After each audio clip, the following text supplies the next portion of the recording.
Muy buenas tardes, estimados amigos y amigas.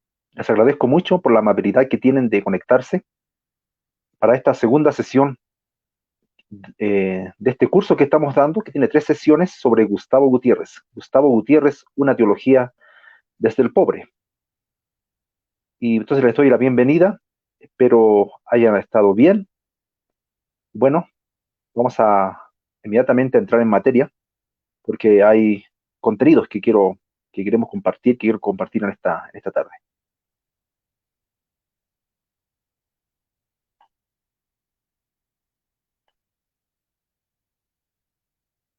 Ahí tenemos lo que también nos sirve como afiche del curso sobre la, la teología de Gustavo Gutiérrez. Gustavo Gutiérrez, teólogo peruano, un hito muy importante dentro de lo que significa la teología latinoamericana.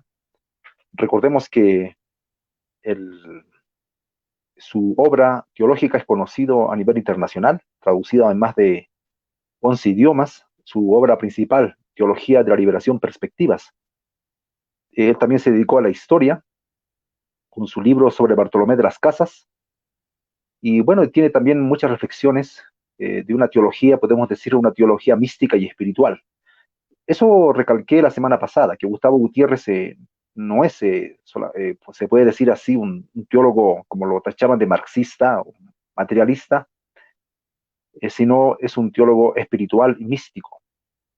De tal manera que hay muchas dimensiones de Gustavo Gutiérrez. Por supuesto que su libro más conocido, Teología de la Liberación Perspectiva, corresponde a una época. Hay una época en el contexto de Guerra Fría, donde también la metodología, digámoslo así, marxista dominaba las ciencias sociales. Y después de la conferencia de Medellín en 1968, la teología en América Latina comenzó a usar la metodología de las ciencias sociales, ¿no? Así como la teología, en este caso teología católica, en general en Europa la teología usó y usa la filosofía. En América Latina, debido a los problemas sociales, a los problemas de la pobreza, de la exclusión, de la marginación, se vio necesario usar la metodología sociológica. Es por eso que muchos teólogos se volvieron sociólogos de la religión. No es el caso de Gutiérrez, quien definitivamente su producción es más teológica. Vamos a ir rápidamente, en este momento quiero agradecer a la Universidad Sur Andino porque está organizando este evento, al Seminario Andino San Pablo de Huancayo, Perú, y también a Palabra Comprometida Ediciones. Agradecerles por la organización y el apoyo de este curso. Y quiero agradecer también al señor Bosco González y también a la señora profesora Eguicel Morales Ramírez, quien nos está apoyando en para este curso. Bien, por favor, voy a rogar que podamos pasar las diapositivas así rápido para solamente hacer una recapitulación de lo que hemos visto eh, la semana pasada y bueno, la diapositiva nos ayuda un poco a la memoria, ¿verdad? Hemos hablado de estos dos libros que son obras fundamentales de la teología de la liberación, es decir, son la sistematización más importante elaborada por los mismos teólogos y teólogas de la liberación. En su mayoría más hombres, ¿no? Y eso hacía la crítica, ¿no? Ivone Guevara, la teóloga de la liberación brasileña, sobre que la teología de la liberación lo hacían los hombres, ¿no? Y muy pocas mujeres.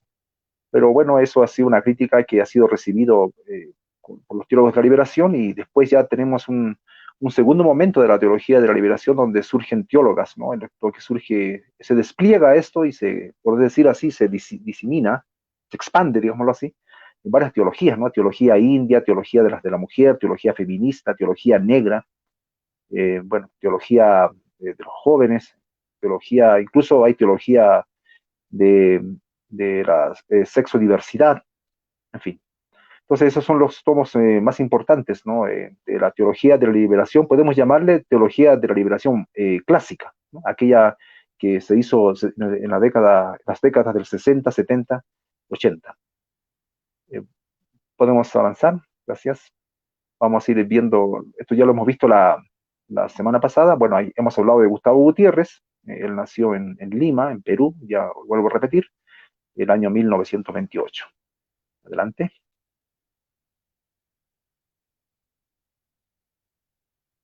Sí, vayamos a la siguiente diapositiva.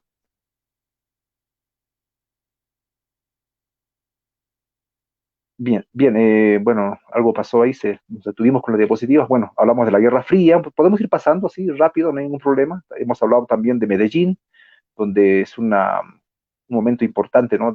Para el comienzo de la teología de la liberación. Ahora entramos a la segunda parte, donde vamos a hablar sobre la subjetividad del pobre, según Gustavo Gutiérrez. Yo les decía que mi aproximación, si bien es cierto, es teológica, pero la teología no tiene un método, por decirlo así, un método propio, ¿no? La teología usa la filosofía, usa recursos de la sociología. En mi caso, estoy usando los recursos, en este caso, de la literatura, de las ciencias de la literatura, de la teoría literaria, y también de la sociología de la religión, para poder analizar la subjetividad del pobre. Yo no estoy trabajando con la realidad directamente, ¿no? Como así lo hace Gutiérrez, como lo hacen los sociólogos, ¿no? Que hacen entrevistas, etcétera, trabajo de campo. Justamente por mi formación en literatura, yo lo que analizo son los textos de Gustavo Gutiérrez, porque sus libros, como decía la semana pasada, corresponden a una época, a un momento histórico, pero en mi caso yo analizo los textos, la obra escrita de Gustavo Gutiérrez. Eso es la limitación o la delimitación de mi investigación, ¿no? Me baso en textos, analizo la literatura, podemos decir así, de Gustavo Gutiérrez. Y no entro directamente a analizar quién es el pobre. Entonces voy a analizar la subjetividad del pobre según se muestra en la literatura, en los libros de Gustavo Gutiérrez. ¿Quién sería el pobre según Gustavo Gutiérrez? ¿Cómo él lo define? ¿Cómo él lo comprende?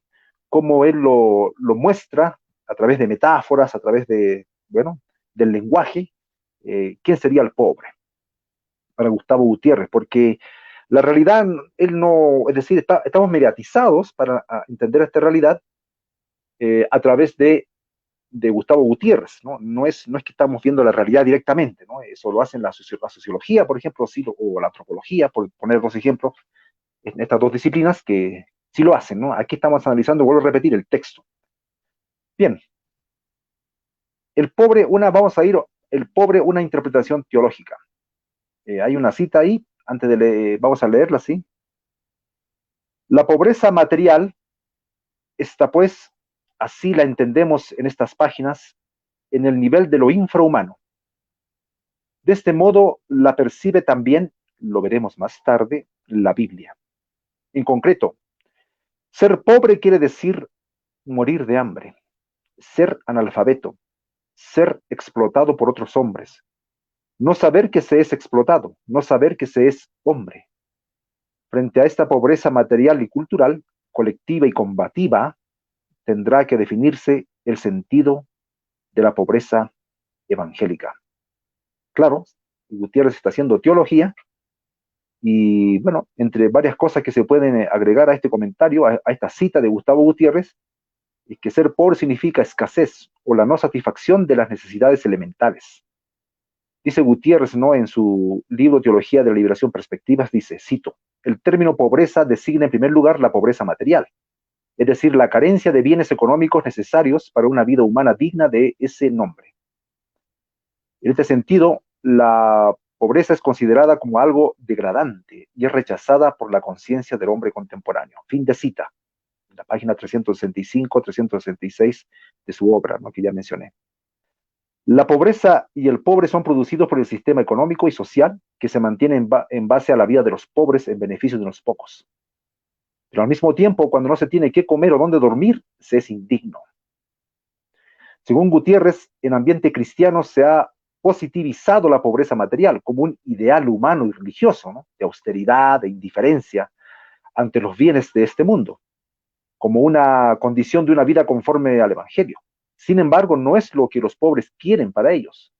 Los pobres y los seres humanos en general procuran librarse de la sujeción de la naturaleza, ¿no? Trascienden la naturaleza, obviamente es una cualidad del ser humano, ¿no? En eso nos diferenciamos obviamente de los animales. Eliminar la explotación del hombre por el hombre, creando riqueza para todos. Gutiérrez dice además que la pobreza evoluciona, ¿no? Entre comillas, evoluciona, pues no se trata solo del pan, sino de tener acceso a valores sociales, culturales y políticos. De esta manera no solamente se reduce a lo socioeconómico, aunque es el punto de partida, porque claro, Si no comes, no vives. Si no comemos, no vivimos. Entonces, hay una parte de la material, en este sentido, que es la realidad última. Es una condición, ¿no? Es necesario, como también decía Marx, ¿no? La afirmación del sujeto corporal y necesitado, como primera instancia, que incluso de esa instancia depende la ética. El pobre es considerado como no persona, no es reconocido por el orden social existente, es sistemática y legalmente despojado de ser hombre. Apenas sabe que es una persona. Pero el no persona, el pobre es creyente. Por eso eh, no cuestiona, digamos, directamente la religión, sino el mundo social, económico, político y cultural. Eso dice Gutiérrez, pero claro, eh, en América Latina, ¿no? La religión es una realidad multitudinaria, eh, y no falta este elemento crítico, ¿no? Del pobre cuestionando la religión. Gustavo Gutiérrez dice que no cuestiona la religión primeramente, sino el mundo económico, social, político y cultural. Sin embargo, pienso que la religión también tiene una cara opresiva que podemos ir viendo, ¿no? Todavía no estamos sí, vamos a mantenernos todavía en esa cita. Bueno, citando la Biblia, Gutiérrez señala que la pobreza de miseria es un estado escandaloso, que pobre se llama al indigente, al débil, al encorvado, al miserable. Job, ¿no? Recordemos el libro de Job. Y los profetas denuncian la pobreza como comercio fraudulento, explotación, acaparamiento de tierras, injusticia penal, violencia de clases dominantes, esclavitud, impuestos injustos, funcionarios abusivos. Pobre además es el forastero, el huérfano y la viuda, que son las categorías, ¿no? Que más se conocen, pero hay más categorías. Sin embargo, el forastero, ¿no? El huérfano y la viuda son unas categorías privilegiadas, ¿no? De lo que es la pobreza, según la Biblia, como está, bueno, tomándolo Gutiérrez. Los pobres tienen derecho a las sobras de las cosechas, según de Deuteronomio 24, del 19 al 21, Levíticos, capítulo 19, versos 9 al 19. Y claro, ¿no? Aquí hay que acordarse también del tema del jubileo, donde a los pobres se les perdona las deudas. Y además que en las cosechas, pues no se recoge todo, sino se deja una parte a los pobres, ¿no? El salmista, ¿no? Salmos 82, capítulo 82, del versículo 3 al 4. Bueno, yo doy el versículo, ahí ustedes lo pueden anotar y después lo buscan y lo constatan, lo contrastan la información, quiero decir. El salmista llama a liberar al pobre. Las leyes mosaicas, ¿no? Les hablaba del jubileo. Es importante, el jubileo, se instaura esta ley, ¿no? Es una ley, el jubileo, para que los pobres del pueblo tengan derecho a la comida y puedan alimentarse. Éxodo 23, versículo 11, Levíticos 25, del versículo 2 al 7. También en esta ley del jubileo, los pobres pueden recuperar su libertad. En Éxodo 21, del verso 2 al 7. Se les condona las deudas, Deuteronomio 15, del 1 al 18. Eso es lo que pasa con la ley del jubileo. Ley del jubileo. La pobreza, entonces, contradice el sentido de la religión mosaica, es decir, de las leyes de Moisés. La misión liberadora de Moisés está ligada a la religión de Yahvé y la supresión de la servidumbre. El culto a Yahvé y la posición de la tierra están unidos en la misma promesa. Aceptar la situación de pobreza y esclavitud es volver al pasado, es volver, como se simboliza, a Egipto, a la servidumbre. Los profetas, con sus denuncias, seguirán esta misma tradición. Entonces, comentando Génesis capítulo 1, versículo 26 y luego Génesis capítulo 2, versículo 15, Gutiérrez dice, ¿no? No sé si podemos pasar a la siguiente cita. Voy a hacer una cita. Gutiérrez va a decir, tomando en cuenta esto, bueno, mientras esperamos la cita, voy a ir avanzando. Ahí tenemos. Dice, el hombre, creado a imagen y semejanza de Dios, está destinado a dominar la tierra. El hombre no se realiza sino transformando la naturaleza y entrando, consecuentemente, en relación con otros hombres. Solo así, el hombre llega a una plena conciencia de sí mismo, como libertad creadora que se conquista ella misma en el trabajo. La situación de explotación e injusticia que implica la pobreza hace del trabajo algo servil y deshumanizante. El trabajo alienado, en vez de liberar, esclaviza aún más al hombre. Bueno, aquí tenemos la influencia de las lecturas de marxista, ¿no? De Gutiérrez. Y ahora, claro, al día de hoy puede sonar un poco, como, puede sonar un poco, ¿cómo se puede decir? No muy apropiado, ¿no? Usar mucho la palabra hombre, hombre, hombre, ¿no? Las teólogas feministas nos criticarían, ¿no? Y de hecho critican el lenguaje no inclusivo de la teología de la liberación, pero bueno, también en ese tiempo, pues así se escribía, ¿no? Y no existía todavía esta conciencia del lenguaje inclusivo, etcétera, ¿no? Es una aclaración. Ahora, claro, Gutiérrez también dice, habla del tema de dominar la tierra. En realidad no significa el dominio, como después se instaurará con las leyes romanas, ¿no? El dominio como una posesión, prácticamente una objetivación, una reducción, sino creo que la palabra dominar, Gutiérrez, bueno, no fue muy afortunado en usar esta palabra, y no se trata de dominar la tierra, sino se trata de cuidarla. No, entonces no es un dominio, como el dominio económico, el dominio del capital que critica Marx, sino se trata de un cuidado de la tierra, de llevarse bien con la tierra. En este sentido hay que reconocer que la teología india, ¿no? Con la vertiente, bueno, Eleazar López, por supuesto, tiene un libro que se llama Teología India, justamente, tiene una avanza un poco más allá, porque no en la interpretación de relación con la tierra, al reconocer a la tierra como madre. Entonces hay una relación de reconocer el grado de sujeto de la tierra y también del agua. Pero bueno, en ese sentido, por supuesto, la teología de Gutiérrez puede ser superada, ¿no? Pero bueno, también es el lenguaje de la época, no podemos pedir también más, ¿no? En el Nuevo Testamento se condena la opresión que ejercen los ricos, por ejemplo, en Lucas 6, de versículo 24 al 25, por decir, ¿no? O Santiago, eh, capítulo 2, el versículo 5 al 9. Y el pobre es el que no ha sido invitado al banquete. Lucas capítulo 14, del versículo 15 al 24. Los pobres no son los grandes, los bien considerados, los sabios y entendidos, como dice Mateo 11, verso 25. Son por el contrario los hambrientos, los que lloran en las bienaventuranzas de Lucas, ¿no? Lucas 6, del 20 al 21. Son los publicanos y las prostitutas, pecadores públicos y por eso marginados y despreciados, dice Gutiérrez, ¿no? En 1 Corintios capítulo 1, del versículo 26 al 29, los pobres son los necios del mundo, los débiles, los plebeyos, los no existentes. Esta es la crítica ya de Pablo de Tarso, ¿no? Que hace la crítica desde los pobres, desde la cultura aplastada, ¿no? Hay un libro interesante que yo quiero compartirles, ¿no? Como, bueno, uno cuando ejerce la docencia hay que dar bibliografía, ¿no? Para que las personas interesadas busquen por su cuenta y comiencen a leer, ¿no? Hay un libro de un profesor, otro, yo lo considero filósofo de la liberación, que es este libro. No estoy haciendo promoción de libros, mucho menos, sino dando a conocer una bibliografía para que podamos informarnos, ¿no? de este pensamiento crítico latinoamericano, que es un pensamiento bastante, bueno, no solamente interesante, sino necesario para repensarnos. Se llama La maldición que pesa sobre la ley, las raíces del pensamiento crítico en Pablo de Tarso, del autor Franz Hinkelamer, ¿no? De Costa Rica. Entonces él va a hablar de la crítica paulina a la ley, de la crítica paulina al sistema, y bueno, y tiene que ver siempre a partir de los abandonados, de los despreciados, de los apabullados y de los pobres en espíritu también, ¿no? Que también lo señalaba Jesús. El pobre es el ausente de la historia, es también la mujer doblemente explotada, marginada y despreciada.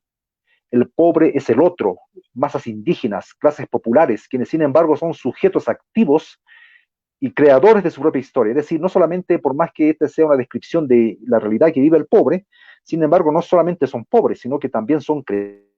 Por eso habíamos leído en la cita anterior que la pobreza es una situación también combativa, es decir, los pobres no son pasivos, sino que también se organizan. Eso lo vamos a ver luego, ¿no?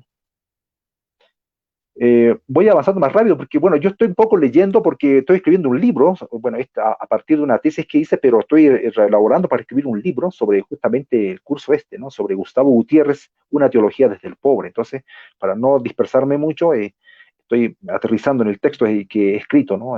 Sobre este estudio, sobre Gustavo Gutiérrez. El pobre es el otro de una sociedad que se construye al margen o contra sus derechos más elementales, ajena a sus vidas y a sus valores, dice Gustavo Gutiérrez. Gutiérrez cree que el pobre, dada su experiencia y crecimiento en la fe de Cristo, puede tener su propia voz y algo que decir. Se trataría de un cristiano pobre, que no es lo mismo que decir un pobre cristiano. Así, quien ha tomado o debería tomar conciencia de su situación es la misma persona pobre. La pobreza también es colectiva. Es decir, se trata de clases sociales, pueblos, continentes pobres y explotados. Los pobres comparten historias comunes, experiencias de opresión y relaciones con el opresor. Necesariamente el pobre existe como un grupo social, una raza, digamos, entre comillas, clase, cultura, sexo.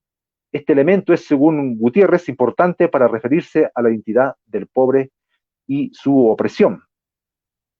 Por otra parte, Gutiérrez reconoce que no se puede entrar completamente en el mundo del pobre. Eh, en este sentido, hay que volverse como un niño, dice, ¿no? Para poder ingresar al mundo del pobre. No es que uno con facilidad entre al mundo del pobre. Claro, él es un sacerdote católico, es parte también de la jerarquía, aunque no uno que tenga mucho poder, pero tiene cierto poder y él no es un pobre como a los que se refiere, y por lo tanto es muy difícil, ¿no? Entrar al mundo de los pobres, a menos que uno se vuelva como un niño y pueda entrar al mundo de los pobres, dice él, ¿no? Por eso es que es el ideal de la teología de la liberación es que el mismo pobre haga teología, use la palabra y se libere. Ese es, digamos, el objetivo, podemos decirlo así, el objetivo final. Vamos a leer otra cita para ir avanzando. Estas son lo que estamos haciendo, esta precomprensión social que tiene Gustavo Gutiérrez, lo que él, digamos, recoge de la sociedad, ¿no? Dice, en efecto, en él, en el pobre, se encuentran también indiferencia a los demás, perspectiva individualista de la vida, abandonos de familia, abusos de unos a otros, mezquindades, cerrazón a la acción del Señor, en tanto que forman parte de la historia humana. Los pobres no escapan a las motivaciones de las dos ciudades de que habla San Agustín, el amor de Dios y el amor de sí mismo, ¿no? San Agustín, un teólogo de la antigüedad, Agustín de Hipona, tiene un libro que se llama La ciudad de Dios, ¿no? Y hace un paralelo, por supuesto, con las ciudades terrenales y la ciudad de Dios, la ciudad guiada por la voluntad de Dios, la ciudad celestial, podemos decir así, ¿no? No es que esté en el cielo, sino que es un ideal, ¿no? De sociedad paralela, una historia subterránea de los valores cristianos, subterránea digo cuando se imponen los pecados de la sociedad, de la ciudad, del mundo, de los hombres, ¿no? Bueno, es considerado como la ciudad pecadora, digamos, y se le contrasta la ciudad de la redención, la ciudad de Dios, y funciona con valores inversos. En fin, es otro tema, pero Gutiérrez no quiere idealizar al pobre, ¿no? A pesar de esta percepción crítica que hace Gutiérrez al mundo de los pobres siguen siendo los predilectos de Dios, según Gustavo Gutiérrez, y sus características señaladas no agotan el tema en sí, debido a que queda abierto a la recepción de más definiciones, pues la pobreza y el pobre tienen muchos rostros y dimensiones que evolucionan e interpelan constantemente desde una realidad de opresión y falta de derechos. Para un cristiano o una cristiana, creer en la resurrección, dice Gustavo Gutiérrez, ahí cito, es incompatible con la aceptación de una sociedad que condena a muerte al pobre. Es decir, si creemos en la resurrección, tenemos que estar del lado de los pobres. Ahora, una vez que Gustavo Gutiérrez hace este análisis social, digámoslo así, sí, no digámoslo así, sino que efectivamente social, pasa a una interpretación más teológica, ¿no? Que sería el acto, el juzgar, ¿no? Recordemos que la metodología de la teología de la liberación tiene tres momentos, ¿no? El ver, que es el análisis social para el tema de la pobreza, el juzgar, que se analiza la pobreza a la luz de las Sagradas Escrituras, y el actuar, que se propone pautas de cómo actuar, pautas pastorales. Gutiérrez es un pastor, es un sacerdote, para actuar, ¿no? Hacer un trabajo concreto con los barrios marginados o los pobres. Entonces entramos ahora al momento del juzgar, donde Gutiérrez propone imágenes teológicas, ¿no? Del pobre. En primer lugar, el pobre es visto, y esto es como yo lo sistematizo, en dos grandes figuras. La primera es la fuerza histórica para el cambio social. Y la segunda es el pobre visto como el rostro de Dios. Son las dos metáforas predominantes en la teología de Gutiérrez, en la teología escrita de Gutiérrez en este caso. Los pobres tienen el poder para transformar la realidad que les hace sufrir, ¿no? La historia ya no se mueve a causa de una élite que la escribe, ni a causa de héroes individuales. Ahora es el pobre que hace la historia en tanto sujeto colectivo. No es la historia universal, sino la historia de los pobres. Al pobre le conmueven las relaciones injustas que sufre. El pobre se mueve por su capacidad, voluntad, conciencia, y el pobre conmueve también, ¿no? Evangelizando y convocando a la lucha. Son los pobres quienes harán los cambios, porque es a ellos que no les conviene este orden de cosas, este mundo, ¿no? Así como está organizado en la sociedad. Ellos harán un nuevo futuro. En su rebelión, en su destino a ser libres, yace su poder para impulsar la historia y las sociedades. Vamos a buscar la otra cita que tengo preparado eh, para hablar de esta metáfora, la fuerza de los pobres como fuerza histórica para el cambio social. Mientras esperamos la otra cita, sigamos, ¿no? La fuerza de los pobres liberará a la sociedad entera, incluyendo a los mismos opresores. Eliminándose la opresión del pobre, se elimina igualmente la alienación de quienes los juzgan. Es decir, eh, por decirlo, ponerlo así de forma muy simple, el opresor se libera al liberar al oprimido, a quien él está oprimiendo. Al liberarlo, él también se libera, él también se salva. Si vamos a citar a Gutiérrez, bueno, ahí tengo una cita preparada para comprender un poco más esta metáfora, ¿no? Fuerza histórica para el cambio social. Cito, reflexionar a partir de la praxis histórica liberadora es reflexionar a la luz del futuro, en que se cree y se espera. Es reflexionar con vistas a una acción transformadora del presente, pero es hacerlo no a partir de un gabinete, sino echando raíces, allí donde late, en este momento, el pulso de la historia, o iluminándolo con la palabra del Señor de la historia, que se comprometió irreversiblemente con el hoy del devenir de la humanidad, para llevarlo a su pleno cumplimiento. Así surgirá un nuevo mundo, ¿no? Cito otra vez a Gutiérrez. Gutiérrez dice, se trata de un reino de justicia y de liberación, que deberá establecerse y hacerse desde el pobre, el oprimido, el marginado de la historia. Fin de cita. Son los mismos pobres quienes tienen la solución a su tragedia. Nadie más lo hará por ellos. Nadie más puede hacerlo por ellos o ellas. Ellos o ellas, los pobres, mismos pueden y deben hacer su historia, procurar su liberación. Así, se reconocen como personas dignas e hijos e hijas de Dios. Y con ese impulso comienzan a actuar, a tejer y a reescribir la historia, su propia historia, y transformar el contexto injusto en el que viven. Los pobres, además, hemos dicho, son creadores de Dios, ¿no? Son creadores como lo es Dios, perdón. Son creadores como lo es Dios. Crean desde su condición de opresión. Los pobres son capaces de amar, imaginar y construir. Se trata de una fuerza que es regenerativa y creativa. Recordemos que el mismo Pablo de Tarso lo proponía también, ¿no? De que el ser humano es compañero de Dios en la creación. Tal forma de que no es menor el papel que tiene el ser humano.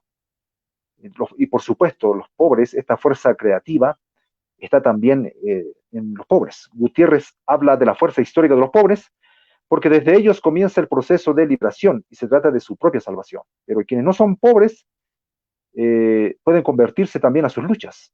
El pobre los atrae, son una fuerza de atracción. Además, los pobres son una potencia de liberación porque emergen de la misma muerte. Los pobres representan un testimonio de tenacidad. Los pobres resucitan y rompen las cadenas.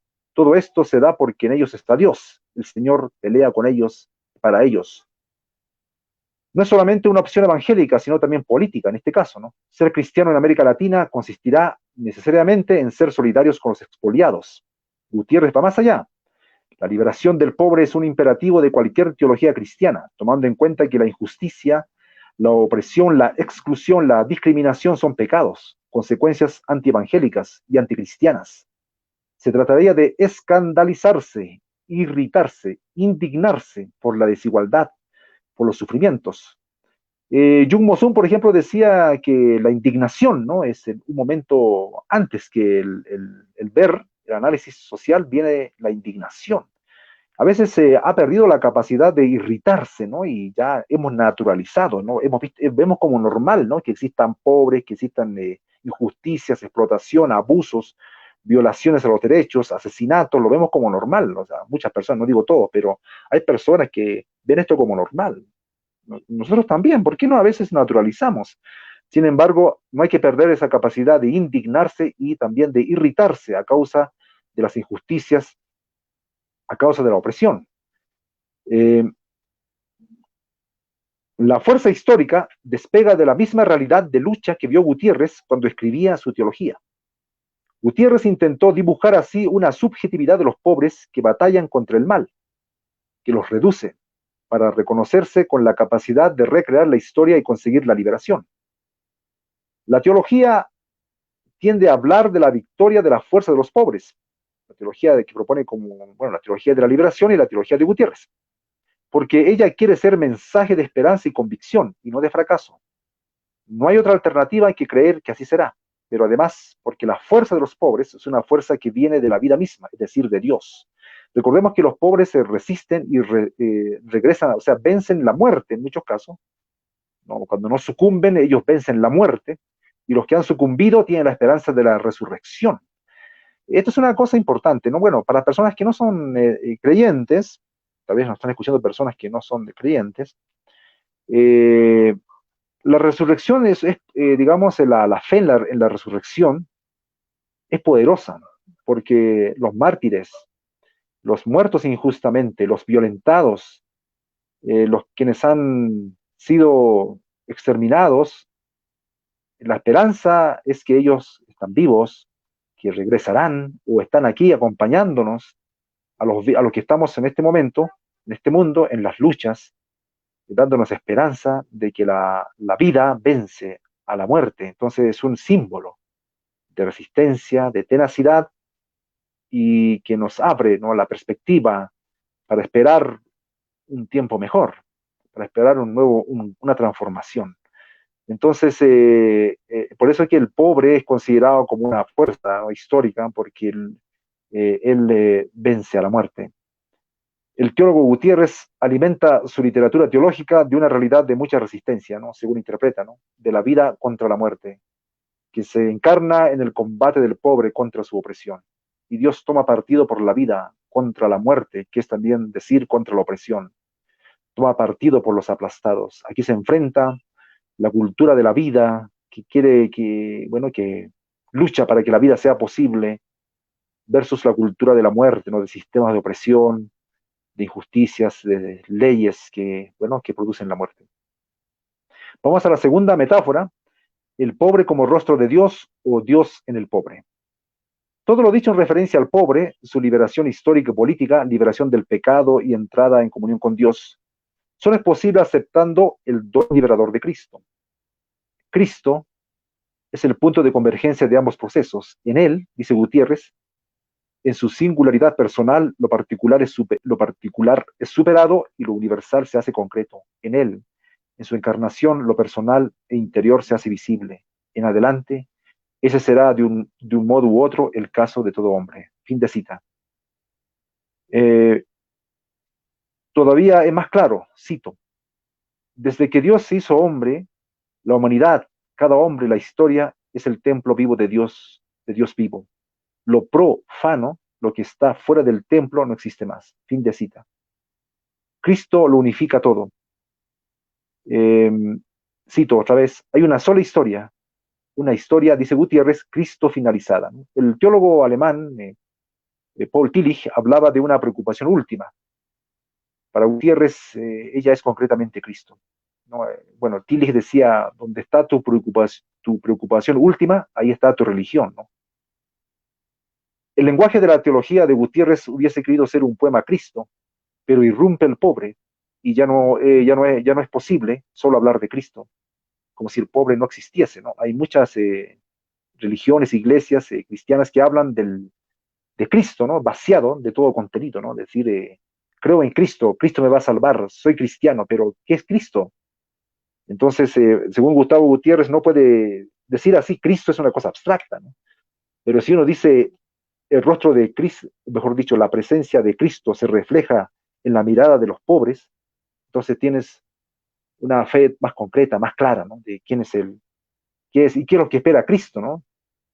Como decía también el teólogo de la liberación, John Sobrino, el seguimiento de Cristo implica eh, imitar a Cristo, hacer lo que Cristo hizo, y Cristo lo que hizo fue comprometerse con los pobres, con las personas más humilladas de la sociedad en la que él vivió, y bueno, y eso es importante en la imitación de Cristo, es decir, actuar en el proyecto de Cristo, no tanto imitar una figura abstracta, como he dicho, sino imitar el proyecto de Yeshua. Y ese proyecto es la liberación de los oprimidos, según entienden los teólogos de la liberación. Al Señor se lo halla en los encuentros con los seres humanos, en especial con los más pobres, olvidados y explotados. Un gesto de amor hacia ellos se constituye en un gesto de amor hacia Dios. No se va a referir necesariamente al hombre individual, pobre, ¿no? Solitario, sino al hombre pueblo, al pueblo pobre. Hay una diferencia que a mí me gusta mucho, ¿no? Entre la teología católica crítica y cierta teología evangélica protestante, en que la teología católica mayormente, no digo que ellos solamente, también hay teólogos protestantes que así lo piensan, pero la diferencia es clara, ¿no? En que la teología católica propone una salvación colectiva, es decir, no es una salvación solamente de mi persona, sino que yo me salvo junto a la comunidad. En cambio, cierta teología evangélica protestante dice, la salvación es personal, no hay salvación. Entonces, yo no estoy muy de acuerdo con eso, porque la salvación tiene que ser comunitaria, ¿no? Como, o sea, me voy a salvar yo solo. Entonces, eso lleva también un poco al egoísmo, al individualismo, y se compagina bastante bien, ¿no? Con el modelo neoliberal. Bueno, pero eso ya es mi opinión. Vamos a citar a Gustavo Gutiérrez para esta metáfora, el pobre como rostro de Dios o Dios en el pobre. Dice Gustavo Gutiérrez, Jesucristo es precisamente Dios hecho pobre, porque esa fue la vida humana que asumió y a partir de la cual lo reconocemos como hijo del Padre.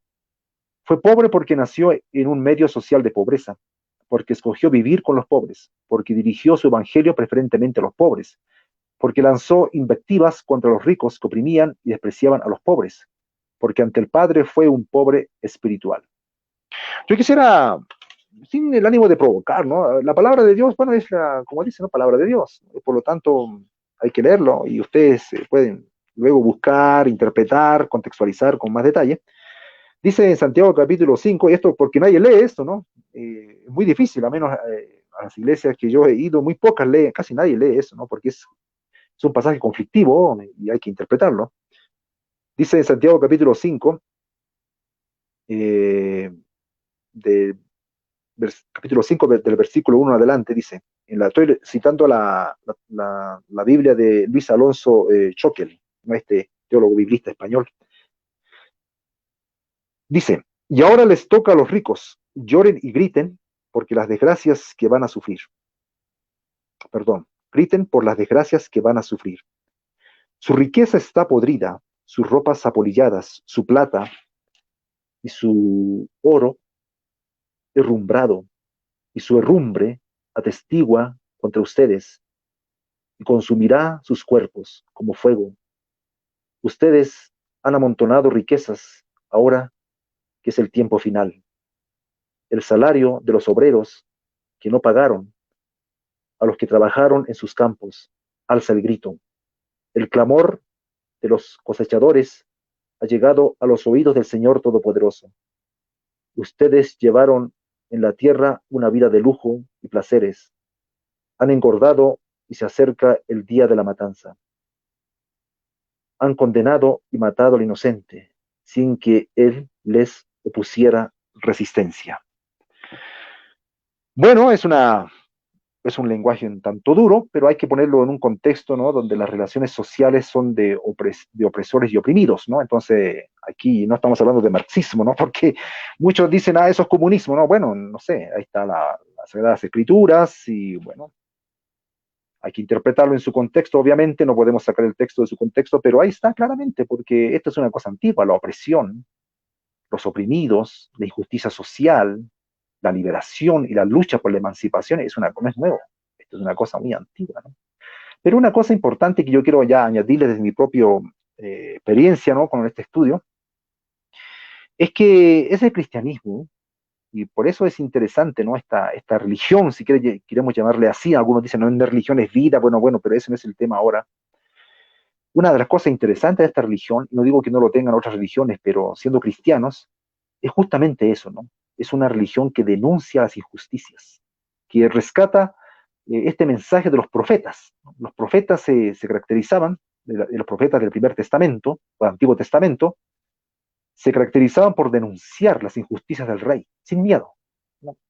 Y por supuesto también anunciar mensajes de esperanzas. Y eso es lo que rescata también Jesús en su sociedad, ¿no? Hacer una crítica a la opresión y hablar también de la liberación. La palabra liberación, ¿no? En griego se puede también interpretar como liberación, salvación y como salud. Y bueno, entre las principales palabras. Y eso es, ¿no? La religión cristiana trae salvación, salud, liberación, empezando por los más pobres, claro, porque no puede empezar por los que están al medio, ¿no? Porque nos salvamos nosotros y ¿qué pasa con los pobres? ¿No, verdad? No, empieza la salvación por los más pobres, por los marginados. Y también esto hay que recordarlos por los que se sienten pobres en espíritus, por los que han perdido el sentido de la vida, los que ya no quieren vivir, los que están frustrados, decepcionados, aplastados, se sienten emocionalmente mal.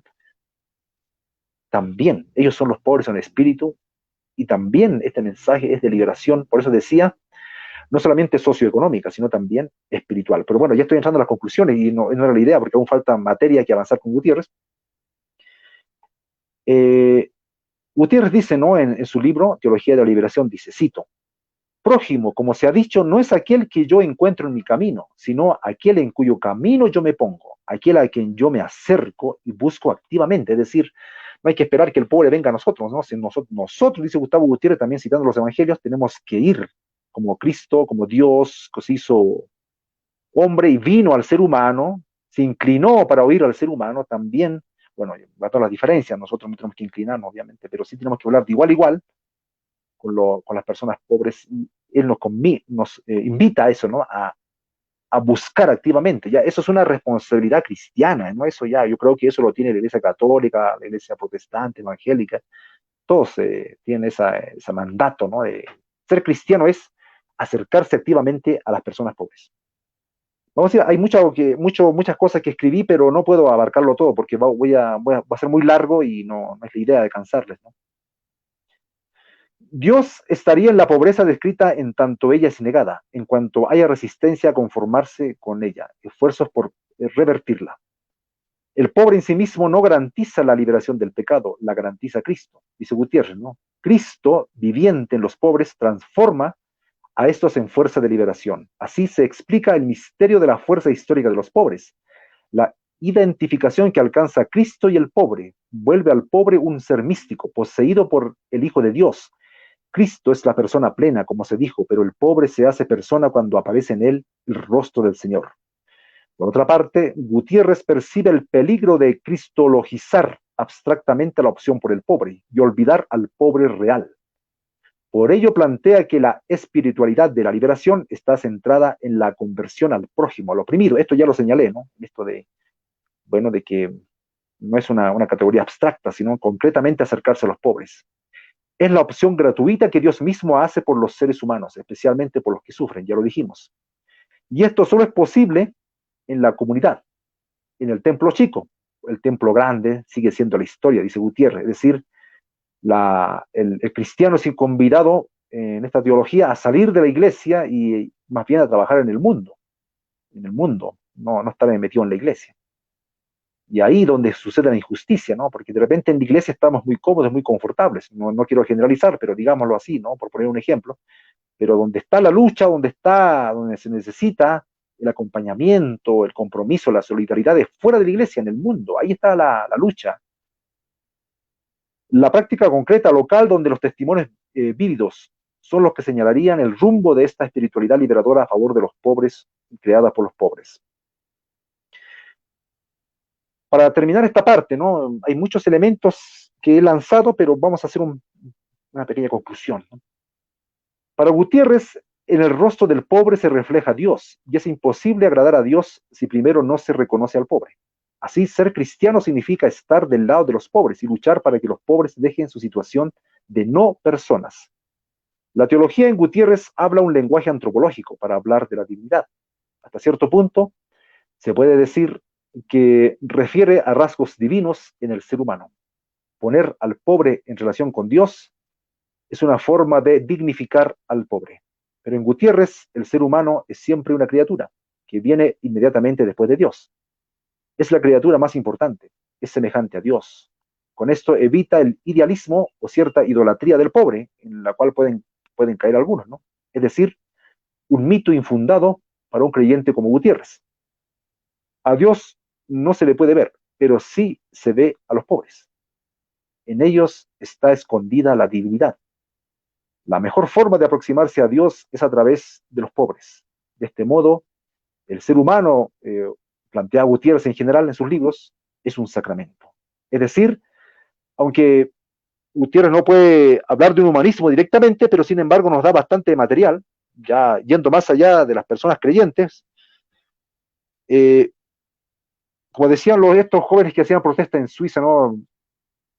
Hazlo como Dios, humanízate, es decir, el humanismo de la praxis, de la que también hablaba Marx, ¿no? Pero claro, un creyente como Gutiérrez no puede decir eso directamente, ¿no? Pero en el fondo es eso, ¿no? Es, como decía también Rubén Alves, el teólogo protestante de la liberación, que Gustavo Gutiérrez, dicho sea de paso, ¿no? Es un fundador de la teología de la liberación católico, y también existe un teólogo de la liberación, uno de los iniciadores de la teología de la liberación protestante, que es Rubén Alves, a quien también he estudiado, y quizás en el futuro, si hay interés, podemos dar un curso sobre Rubén Alves. Para ellos la teología es antropología directamente, ¿no? Quizás esto puede ser escandaloso para los creyentes, si es así, disculpen, pero bueno, es la propuesta de este teólogo, Rubén Alves. Pero en el fondo es eso, ¿no? Porque en el fondo, como decía Óscar Arnulfo Romero, monseñor, ¿no? Es salvadoreño que también se convirtió a la causa de los pobres, decía, la gloria de Dios es que el ser humano viva, y viva bien, viva con dignidad, viva con las necesidades satisfechas, techo, abrigo, trabajo. Eso es la gloria de Dios. Bien, entramos a una parte un poco complicada, yo no sé el tiempo, voy a tratar de apurarme, donde voy a aplicar dos métodos para poder analizar la subjetividad del pobre, pero como les digo, yo estoy analizando, diría, ¿no? Greimas es un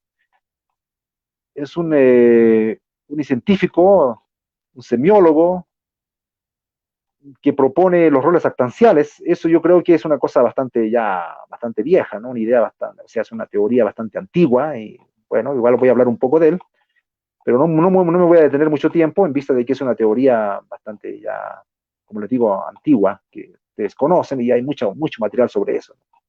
Sin embargo, lo que está en pantalla es el esquema del cuadro praxeológico, ¿no? Es formulado por mi profesor Heinrich Schäfer, de la Universidad de Bielefeld en Alemania.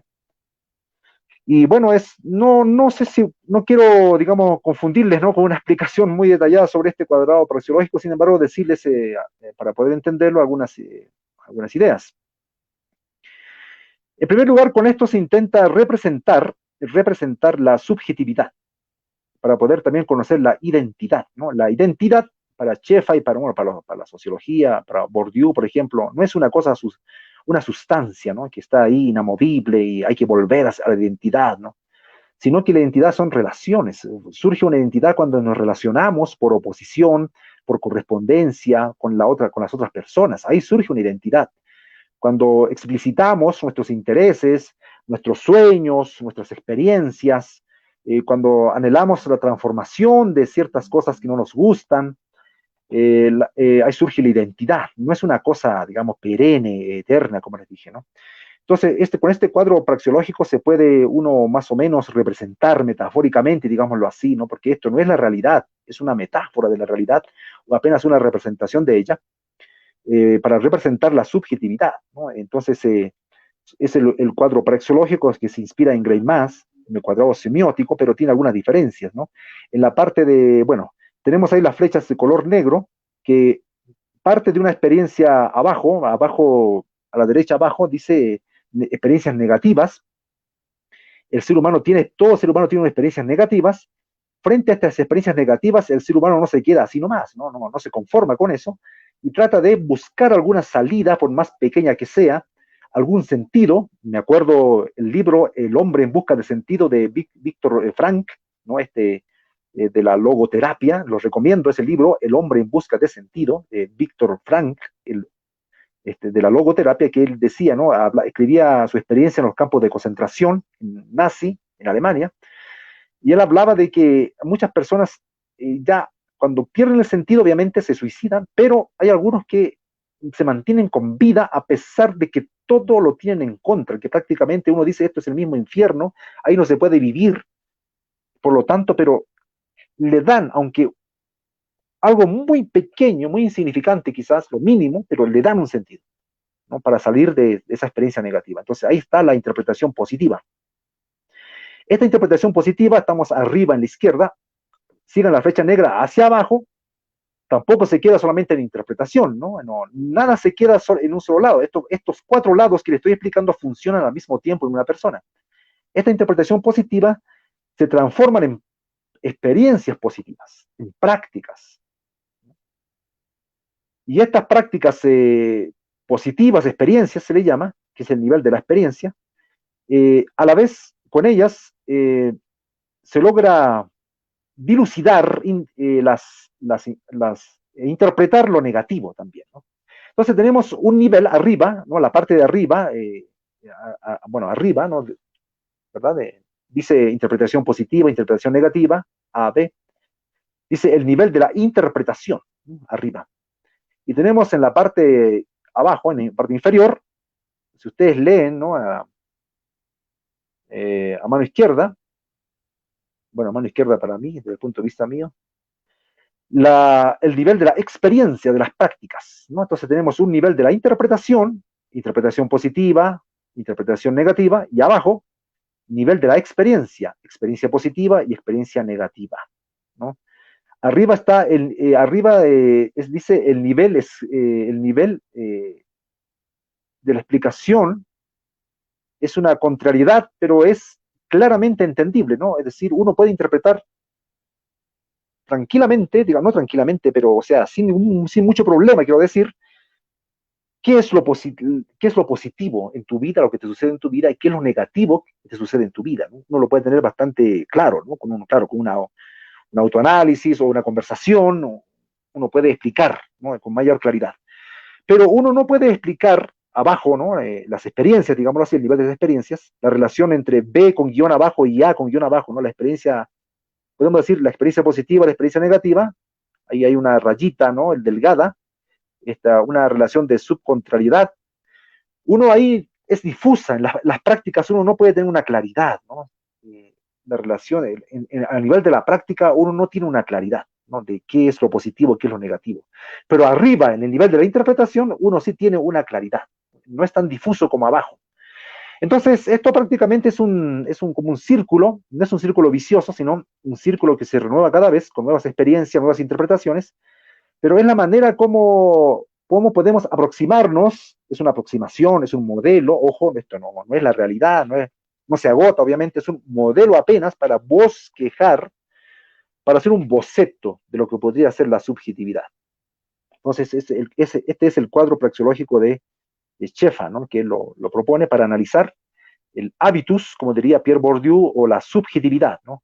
Donde se rompe la barrera entre esa separación entre objetividad y subjetividad, ¿no? La objetividad es subjetividad, y la subjetividad es objetividad, tiene su lado objetivo, o sea, se rompe esa separación, ¿no? En lo que interpreto y actúo, o teoría y praxis, como decía, no, al mismo tiempo que yo voy actuando, voy interpretando mi propia actuación, y no hay ninguna actuación desnuda, toda actuación también tiene una interpretación, ¿no? De tal manera que no, no son no hay una separación, quiero decir, ¿no? Entre teoría y praxis, ¿no? Entonces el ser humano interpreta, calcula sus intereses.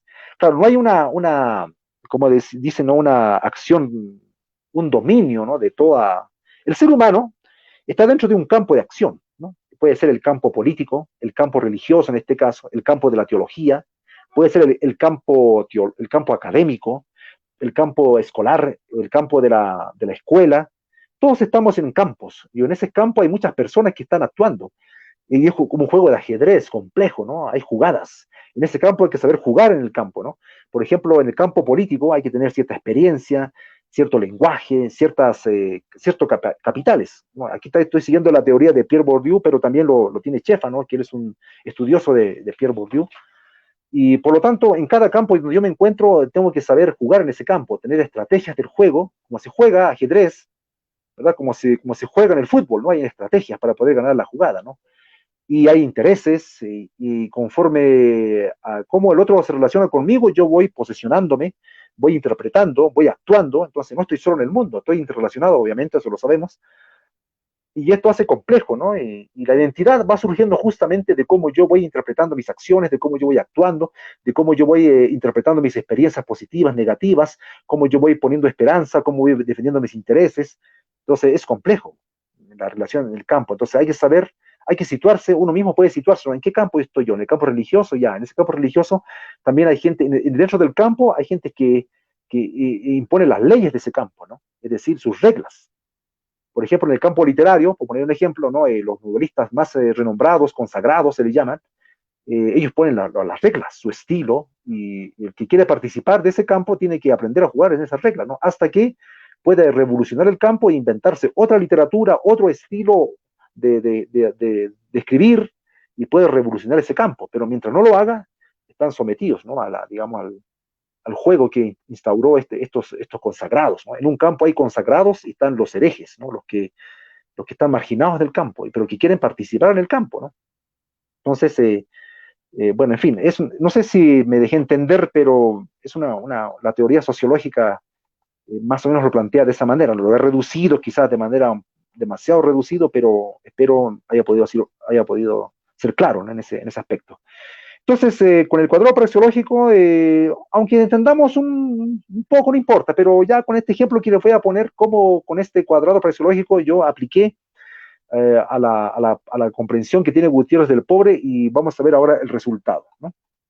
No sé si podemos pasar a la siguiente diapositiva para ver el resultado, y quizás ya explicando el resultado pueda, pueda quedar más claro esta idea, ¿no? Entonces, hay otra imagen, por favor, eh, vamos a ir viendo, ¿no?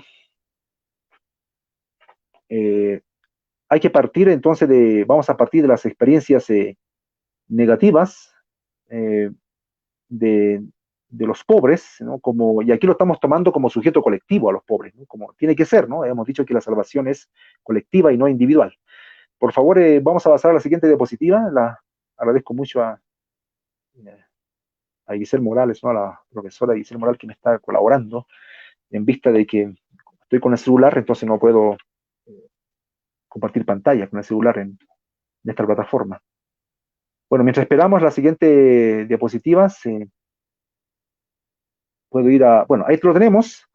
Entonces tenemos la experiencia negativa del sujeto colectivo pobres, la opresión, ¿no? ¿Qué significa esto? Según lo que hemos visto, a grandes rasgos, por supuesto, para no ocupar mucho tiempo.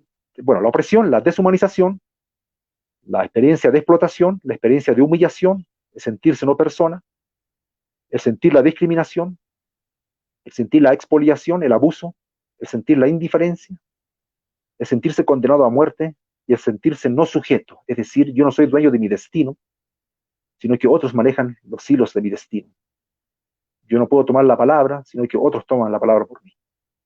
Frente a esta experiencia negativa, al mismo tiempo, porque esto no funciona, ¿no? En dos momentos, no, al mismo tiempo está la interpretación positiva, ¿no? Como una forma de buscar una salida, ¿no? De darle sentido, porque si nos quedamos solamente en la experiencia negativa, pues muchas personas se pueden decir, no, ya, ¿para qué no vale la pena vivir? ¿No? ¿Para qué vivir? Por eso que inmediatamente surge la experiencia, en este caso, de sujeto colectivo, los pobres, en la literatura de Gutiérrez, la experiencia positiva, que es el reino de Dios, que se puede resumir el poder ser digno completamente, ¿no?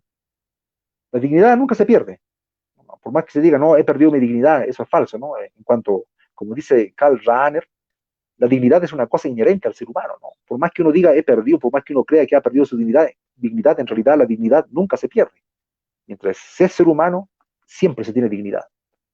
Pero digámoslo así, uno puede desplegar, ¿no? De manera concreta esta dignidad en el reino de Dios, que significa nueva sociedad, sin opresión, la alegría, la felicidad, los mejores días. Así puedo decirlo en términos directos, ¿no? Y esta esperanza, ¿no? Este horizonte que se me abre como interpretación positiva, va a producir cierto cambio, cierta transformación en mi vida, ¿no? Esta fe va a producir un efecto práctico, ¿no? Al mismo tiempo, sin separar teoría y práctica, como les dije, sin separar la interpretación de la experiencia.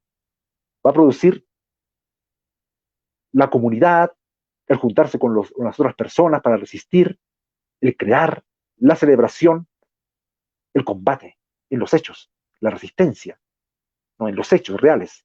No una interpretación, no una metáfora, sino así en la práctica, ¿no?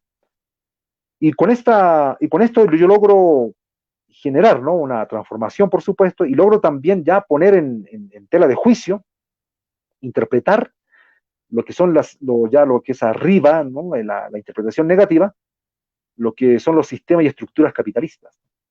Gustavo Gutiérrez dice existe una estructuras de pecado. Él no solamente habla de pecados personales, creo que lo hemos visto la semana pasada, y si no, bueno, ahora lo digo.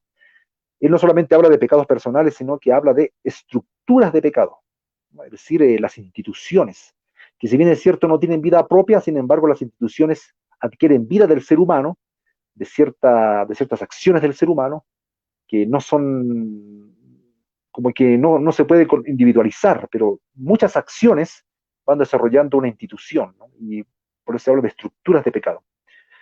La organización económica y social, en la teología de Gutiérrez, ¿no? El mal, el pecado, la oligarquía, la jerarquía de la iglesia incluso, podría ser interpretado no a todos los jerarcas, ¿no? Porque, bueno, no se puede generalizar, ¿no? En ningún momento.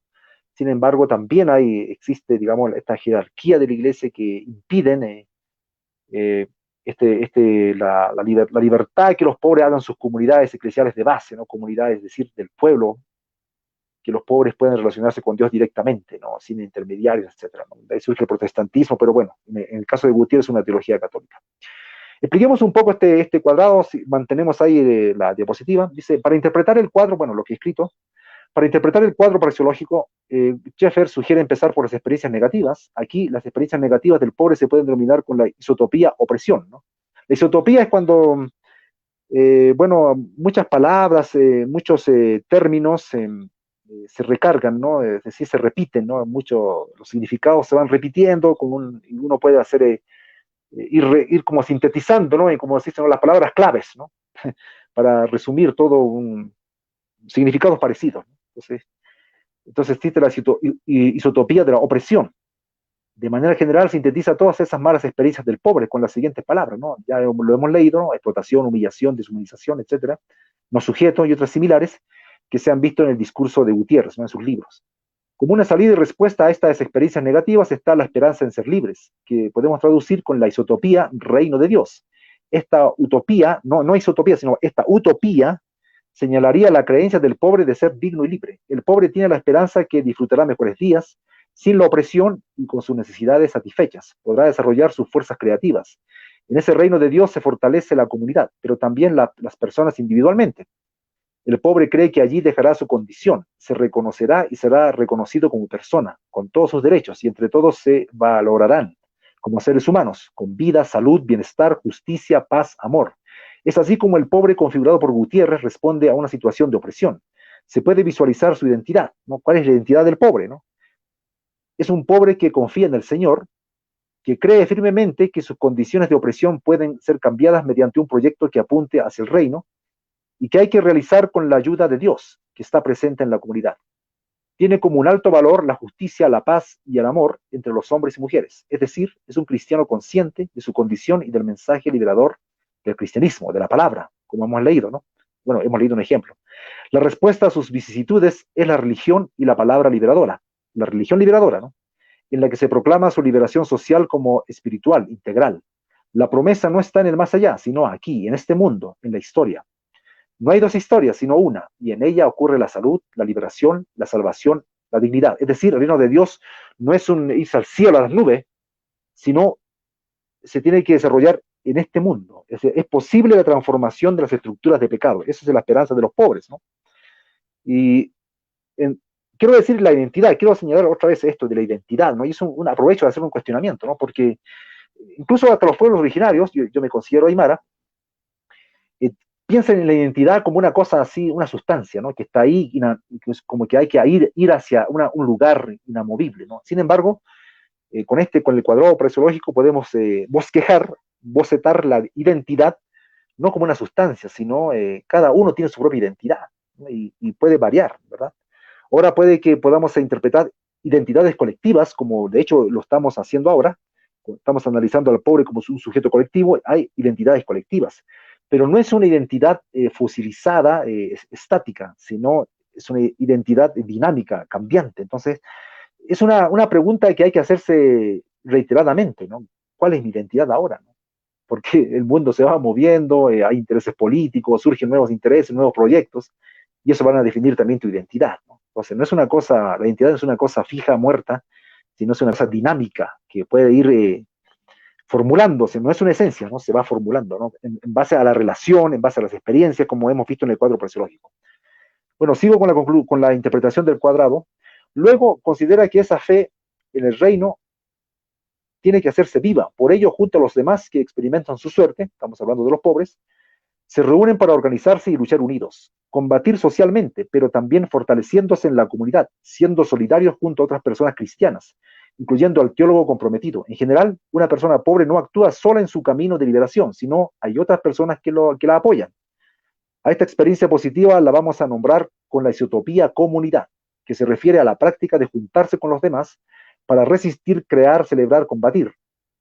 Y es con los demás organizados en la iglesia y políticamente para la resistencia como el pobre hará frente al sistema y a la sociedad que le excluye. No hay una separación entre la iglesia y el mundo. La iglesia está en el mundo y el mundo en cierta medida también está en la iglesia, puesto que la lucha es religiosa, política y social al mismo tiempo. Dios al final prevalecerá, pero existe una lucha y responsabilidad que sucede en el mundo y que corresponde también esta responsabilidad al ser humano. El pobre no se encuentra solo en un estado de postración pasiva, se halla peleando por no ser reducido, y esta lucha se da en todos los ámbitos, por ejemplo, en el ámbito ideológico, donde se ubica la religión y la teología. Gutiérrez interpreta esa lucha como un proceso hacia el reino. El combate por sus derechos se inscribe, dice Gutiérrez, en una búsqueda por el reino y su justicia, y en un encuentro con el Dios del reino. Este proceso también se da como sujeto colectivo, ya lo hemos dicho, como se vio, ¿no? Una, dice Gutiérrez, aventura colectiva de liberación, en el que el clásico combate espiritual ahonda sus exigencias, adquiriendo dimensiones sociales e históricas.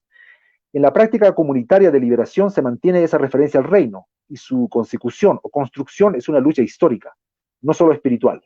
El combate, además, podría tener para el pobre varias formas, incluyendo la oración, la contemplación. Todo ello para hacer frente a la sociedad clasista, despreciadora de la vida, discriminadora, una palabra injusta en la que el pobre vive. Debe transformarse y transformar la sociedad, en procura de dejar de ser un pobre, para ser alguien redimido de su pobreza material y por tanto espiritual. Para ser la persona elegida de Dios, consiste en su propio proceso de liberación. Bueno, siempre está presente la referencia a la interpretación positiva del reino en cualquier práctica comunitaria liberadora. De ahí que de la experiencia positiva se regrese otra vez a la interpretación positiva que hace el pobre de sus luchas y resistencias. Con ello se puede decir que la práctica comunitaria de resistencia del pobre es meditada constantemente. Es un pobre, por tanto, reflexivo de su hacer y hablar. Respecto a la interpretación negativa de las estructuras de opresión que aparecen en el cuadro praxeológico que está en pantalla, aquí la vamos a reconocer con la isotopía sistema y estructuras capitalistas. Porque ese sistema capitalista, según Gutiérrez, es el que oprime al pobre, interpretado por el pobre como estructuras del mal y del pecado, donde participan todo tipo de opresores, incluyendo opresores que se hacen llamar cristianos. Podemos decir en resumen que el hábitus o la identidad del pobre, la subjetividad, es de resistencia. Es alguien muy consciente del mal, de las estructuras capitalistas. Experimenta el prejuicio de este sistema. El perjuicio también, el perjuicio y el prejuicio también se puede decir, ¿no? Porque son discriminados. Mantiene su mirada de esperanza en la vida del reino, que él sabe que tiene que adelantar en las prácticas comunitarias. En ellas, donde se corrobora, es en ellas, ¿no? En las prácticas comunitarias, ahí se corrobora al Dios de la vida y la liberación, juntos, ¿no? Y juntas. Por último, con esas prácticas contrasta el mal, que en su interpretación es el capitalismo agresivo, ¿no? Claro, bueno, si hay tiempo voy a hablar un poco más de esto del capitalismo, pero tengo que avanzar ya para terminar a los roles actanciales y con esto ya vamos a ir terminando, ¿no?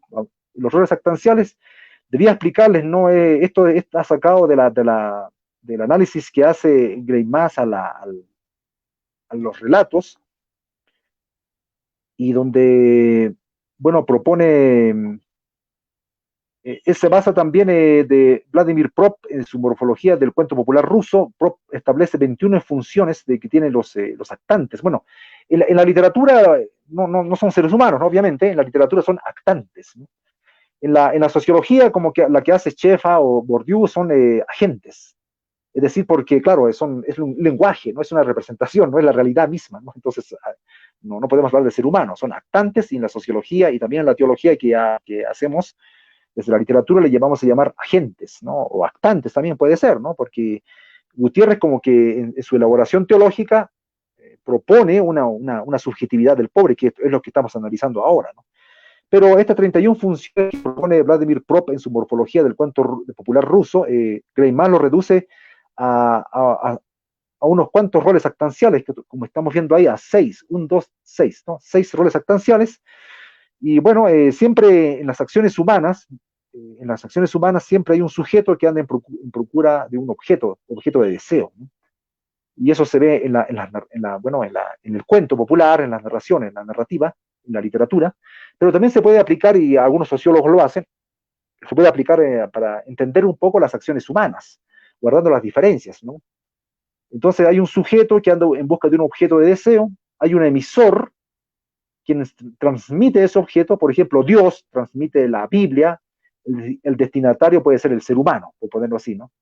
Ahora, ese sujeto que anda en busca de un objeto tiene actantes, agentes que le van a ayudar para conseguirlo, pero también tiene a oponentes que nos van a impedir que ese sujeto consiga su objeto de deseo, ¿no? Entonces, a veces en los desenlaces de la narración de los cuentos, eh, se empieza con una situación, ¿no? Donde el sujeto está separado de su objeto de deseo, o lo pierde, o mejor dicho, o lo consigue, y hay un cambio ahí de estado, y por eso existe la narración, por eso que el cuento se puede desarrollar, si no, no se podría desarrollar, ¿verdad?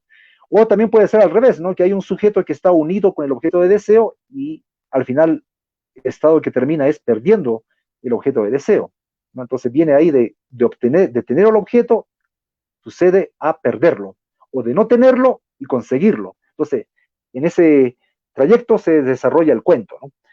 Y esto se aplica, como les decía, también para poder esquematizar a las relaciones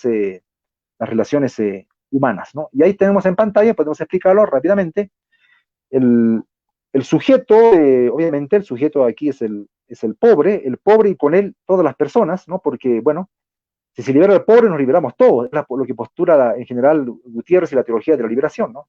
La liberación del pobre libera a toda la sociedad, en su conjunto, ¿no? Mientras cuando no haya pobres, significa que hemos alcanzado, ¿no? La redención. Y el objeto deseado es la liberación, ¿no? Que es un proyecto mayor, ¿no? Entiéndase, liberación, salud, eh, la consecución de la dignidad, el reino de Dios, eso, ¿no? Y el emisor es Cristo, la esperanza, los mismos pobres y la indignación. Es el emisor. El destinatario de ese objeto, el emisor es el que entrega un objeto a un destinatario, ¿verdad? Y el destinatario es el mismo pobre, la sociedad entera en América Latina y el Caribe, ¿no? El ayudante son las comunidades, otros pobres, otros cristianos solidarios, los teólogos de la liberación, ahí se puede ubicar a Gutiérrez, y los oponentes son los opresores, la oligarquía, la iglesia, las estructuras de pecado, otros pobres no conscientes, ¿no? Hay pobres que no tienen conciencia, ¿no? Que trabajan en contra de su misma clase social, pues, utilizando este término ya de tanto que se usaba en la década de los 70, ¿no? En primer lugar, voy a explicar esto, ¿no? Como sujeto ubicamos al pobre, actor colectivo, como objeto de sus deseos, ya hemos dicho, la liberación, ¿no? El emisor del objeto de deseo es Cristo, la esperanza que el pobre tiene y su indignación, ¿no? El destinatario es el mismo pobre, pero también la sociedad en su conjunto, pues según Gutiérrez, si se libera al pobre, ya lo hemos dicho, no, se liberan todos. Luego debemos reconocer a su ayudante, la comunidad, ¿no? Ya hemos dicho, otro cristiano solidario, los teólogos de la liberación, están los oponentes, ¿no? Hay varios, incluso Gutiérrez habla de la misma jerarquía eclesiástica, junto a ella está la oligarquía, el grupo social, ya está, lo hemos dicho, pero también se puede situar aquí a otros pobres no conscientes, ¿no? Los egoístas, dice Gutiérrez, como citamos, ¿no? Vamos a identificar, bueno, no creo que no lo cité, pero bueno, en el trabajo sí lo cito, en el trabajo que estoy escribiendo, vamos a identificar todas estas alusiones con el término opresores. Así tenemos completo el esquema, ¿no? De modo general, son los roles que aparecen en el lenguaje teológico sobre el pobre según Gustavo Gutiérrez. Es decir, son los roles, ¿no? Que se asume, porque todo es relación, ¿no? Yo defino mi identidad en base a una relación. Bueno, ya como punto final, para concluir esta sesión, esta segunda sesión, voy a hacer la valoración. A grandes rasgos, tenemos el hábitus religioso del pobre. Hábitus, bueno, es un concepto de Pierre Bourdieu, es un, bueno, hablemos por ahora de subjetividad, ¿no? De la subjetividad. El hábitus es la manera como yo camino, cómo leo. El hábitus son sistemas, ¿no? De cómo yo actúo, pero no son sistemas perennes, sino que también hay espacio para la creatividad. Sin embargo, nadie es completamente libre para hacer lo que quiere, pero nadie está completamente preso para no hacer nada, ¿no? Sino que de alguna manera estamos determinados, pero también por estructuras inconscientes. Aquí cuando refiero de estructuras no estoy pensando en el Estado o en la iglesia, ¿no? En la institución eclesial, sino estoy pensando en estructuras mentales, de comportamientos que son heredadas por nuestros padres, porque la gente que nos rodea. Entonces, la manera como yo como, cómo camino, cómo miro, incluso mis gestos, la posición de mi cuerpo, ¿no? Son hábitos, más o menos, ¿no? Entonces, a grandes rasgos tenemos el hábitus religioso del pobre que hemos interpretado del lenguaje teológico de Gutiérrez. Su liberación tiene como contexto la posición católica en el campo religioso. Su ser digno, su ser persona, sujeto de la historia y su historia, hijo de Dios, tiene que ver con la esperanza en el reino, la vida en comunidad para resistir y celebrar, logrando de esta manera aminorar las fuerzas que intentan reducirlo a objeto de opresión dentro del sistema capitalista, en el cual también es cómplice, la iglesia oficial y sus jerarcas. El reconocerse y reconocer a los demás como sujetos de la historia forma parte de su subjetividad, que se identifica principalmente con la lucha por su emancipación. El pobre está al tanto de los acontecimientos históricos e incluso de la finalidad histórica. Tiene una perspectiva de los últimos tiempos, el reino de gozo y reconocimiento pleno que algún día alcanzará. Por esa razón es sujeto. Puede haber en su vida otras actividades, y de hecho eso pareciera sugerir Gutiérrez, pero su principal programa y estrategia en su vida es liberarse, vivir como hijo de Dios, procurar reivindicarse y luchar por su salvación. Liberarse es una tarea histórica, colectiva y personal. Mientras lo tenga en cuenta y actúe en ello, aparece como un sujeto de la historia y con historia. En ese camino, no se trata de hacer solo la revolución o de combatir directamente contra los poderosos y opresores, sino, asimismo, de resistencias más indirectas, comer juntos, celebrar, ir a misa, orar, contemplar, leer la palabra. Gutiérrez no profundiza esta dimensión más íntima, aunque lo sugerirá al decir que sin oración, canto o contemplación no hay liberación, porque él está preocupado de argumentar más que nada un proceso social y político de liberación del pobre. La emancipación es ante todo en el plano social. En la parte espiritual, el pobre tiene a su comunidad. El pobre ante todo quiere liberarse social y económicamente. Siendo este su afán teológico, Gutiérrez debe pensar en un sujeto que lucha, consciente, politizado, esperanzado en la venida o construcción del reino. Los pobres son quienes lo van a construir junto a sus ayudantes, entre ellos el teólogo, el mismo Gustavo Gutiérrez. Teniendo como objeto de su liberación, el pobre es un actor que inicia un programa de vida en procura de conseguir esa emancipación, pues es el objetivo de toda su vida. La salvación no está dada, hay que ganarla. ¿No? Esa es la teología católica, recuerden. Los protestantes piensan que la salvación una ya lo tiene, sin esfuerzo, sino que Dios lo hace. Así el pobre se la juega y apuesta. El esquema actancial responde a lo que se puede extraer de sus textos. Así vemos a un pobre limitado a un campo concreto, que es la iglesia popular, situada en los barrios de los grandes urbes. En este sentido, es un sector mestizo proletario, no necesariamente el sector indígena o campesino. Se puede asemejar más a un varón que a una mujer. El rol que asume el personaje de Gutiérrez representaría a un grupo de personas en un contexto de lucha revolucionaria en América Latina y el Caribe, por la década de los 70 60 y 70. Personas cristianas conscientes de su compromiso, su fe, dispuestos a hacer y a dar la batalla por sus sueños e intereses, seguros de construir el socialismo, que para los cristianos en ese tiempo era el reino de Dios. Y con esto terminamos la sesión de ahora. Solamente decir como último elemento, ¿no? Que bueno, el concepto de capitalismo es muy, bueno, hay que entenderlo en su contexto, ¿no? En la década del 60, 70 eran épocas de grandes revoluciones sociales, ¿no? Muchos pensaban que el cambio de la sociedad estaba a la vuelta de la esquina, y el tiempo de Guerra Fría, ¿no? El capitalismo versus socialismo real, ¿verdad? Hasta el capitalismo en Europa se volvió con rostro humano, ¿no? Es decir, todas las prácticas que ahora se niegan, y esto es un elemento importante, ¿no? Todas las prácticas que ahora se niegan, es decir, agua y luz gratis para la población, educación superior gratis, estoy aludiendo a Chile, porque en Perú, bueno, no, es prácticamente gratis, en Bolivia, en Buenos Aires, en Argentina, etc. no pagar la deuda externa o dar grandes facilidades de pago, viviendas populares gratis, estado de bienestar, el papel fundamental central del Estado. ¿Saben qué? Ese programa que parece socialista, ¿sabe quiénes practicaron la Guerra Fría? Lo practicó Estados Unidos, Inglaterra, en todo el capitalismo lo practicó con Europa. No, durante muchos años practicaron esas políticas económicas y sociales. No era, que ahora, si uno, bueno, yo no lo digo así tan directo, pero si uno se pone a hablar, ¿no?, de educación gratuita, de el agua que sea gratis, la luz que sea gratis, porque son servicios de primera necesidad, que haya subvención, vivienda, si uno habla de eso, te tachan de comunista, de iluso. Sin embargo, los triunfadores occidentales, capitalistas, durante la Guerra Fría, practicaron esas políticas ampliando el Estado. ¿Por qué lo hicieron? Para derrotar a la Unión Soviética. Y es una de las razones por las cuales se derrotó económicamente a la Unión Soviética. Una vez que la Unión Soviética se desintegró y ya no pudo competir, entonces volvieron a lo que se llamó el capitalismo salvaje, donde eso ya se quitó, todos esos beneficios. Bueno, eso es un dato, averigüenlo, es muy fácil averiguar, estudien, véanlo. Es muy fácil de averiguar lo que yo les digo. Estoy describiendo una información, ni siquiera estoy interpretando en ese aspecto. Bueno, hasta aquí lo dejamos y voy a invitar a la profesora Giselle Morales, quien gentilmente me está apoyando, para que ella pueda tal vez saludar o dar algunas palabras, también para hacer un poco más dinámico esto, alguna impresión que tiene ella y también leer, ella me ha dicho que me va a apoyar en la lectura de las preguntas que existan, ¿no? Y con eso iríamos, esa última parte ya iríamos terminando el curso por el día de hoy. Gracias por la oportunidad. Bueno, aquí puedo plantear algunas de las preguntas y saludos que hacen quienes estaban viendo. Bueno, Mario González desde Concepción dice un saludo y un abrazo, compañera Tangara. Antes también la señora Veloso había dicho buenas tardes, profesor, doctor Tangara.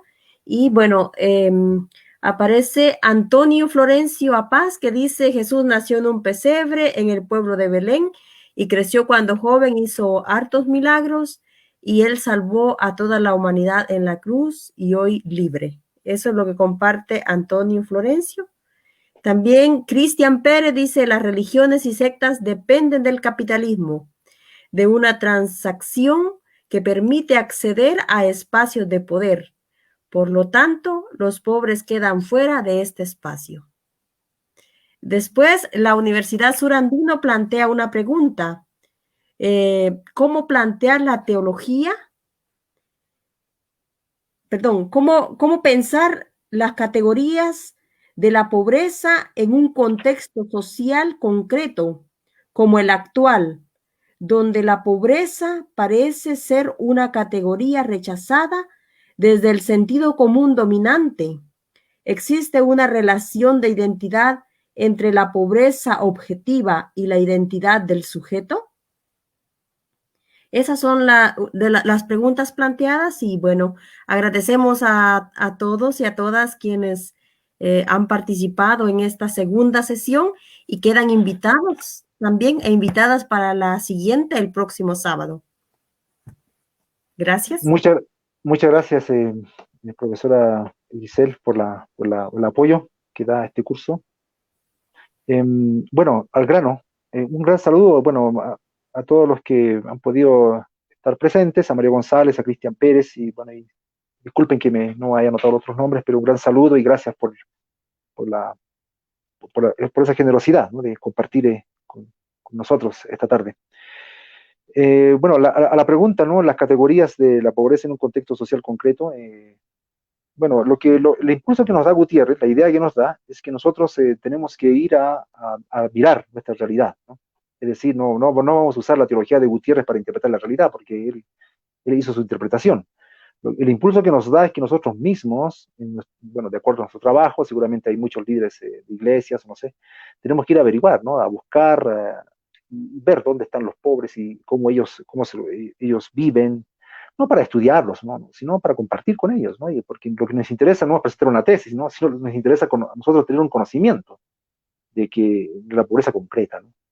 Y ver, ¿no? Existen pobres el día de hoy. ¿No? Lo que hablamos de Gutiérrez pertenece a la década del 60, 70, 80, digamos, pero ahora existe, o ya eso ya está superado, no hay pobres. Y además porque pueden haber nuevas categorías, como dijimos, ¿no? La cosa está abierta. Este es un ejemplo, la de Gutiérrez. Hay nuevas categorías, como podemos nosotros ver el pobre, ¿no? Y la cosa está muy amplia, porque hemos hablado del pobre material y también de la pobreza espiritual, de los que se sienten pobres. Entonces, es una categoría abierta en que uno puede seguir desarrollándola. Esto no es una dogmática. Y relacionar, cuando se relaciona al pobre con Dios, es relacionar al pobre con la vida, con la resurrección, con la resistencia. Ahora, claro, depende, ¿no? Yo tengo que ser consciente, no sé si las personas necesariamente tienen que hacerlo, pero parte de mi identidad tiene que ver también con mi situación socioeconómica o con cómo me siento, ¿no? Si me siento pobre, etcétera, y cómo yo me siento entre los demás, ¿no? Si tengo complejos de inferioridad, si tengo tristeza, si tengo inseguridades, miedos, si tengo, estoy enfermo o enferma y tengo miedo, desesperanza, pérdida de sentido, eso se llama, como hemos dicho, la pobreza espiritual. Y eso también forma parte de mi identidad, ¿no? La identidad no solamente es una identidad de lucha, qué sé yo, ¿no? La identidad no solamente, como hemos visto, es una cosa más integral, más completa, ¿no? Mi subjetividad, mis sentimientos, mis emociones, mis temores, mis esperanzas forman parte también de mi identidad. No solamente los colores con los que me visto, mi ropa, qué sé yo, o mi idioma, o lo que hago, ¿no? Sino que también todas mis partes más íntimas y subjetivas forman parte también de mi identidad. Bueno, con eso damos gracias, muy amable otra vez por la asistencia y les esperamos a la última sesión que será el 5 de diciembre, de aquí a 2 semanas. 5 de diciembre tenemos la última sesión donde vamos a analizar, en general, después de haber leído todos los libros, no todos los libros, pero la mayoría de los libros de Gutiérrez, donde ya se saturó, digamos, hemos hecho una sistematización de los principales temas que trabaja la teología de Gustavo Gutiérrez, dentro de los cuales está y ahora no lo hemos hecho por motivo que ya sería muy largo, el concepto de qué es el reino de Dios. Eso lo vamos a ver en la próxima sesión. Un gran abrazo, cuídense mucho, a seguir resistiendo este momento desafiante que vivimos y bueno, hay resurrección, hay esperanza y hay vida. Muy amable, tengan ustedes otra vez muy buenas tardes y un buen fin de semana. Hasta pronto.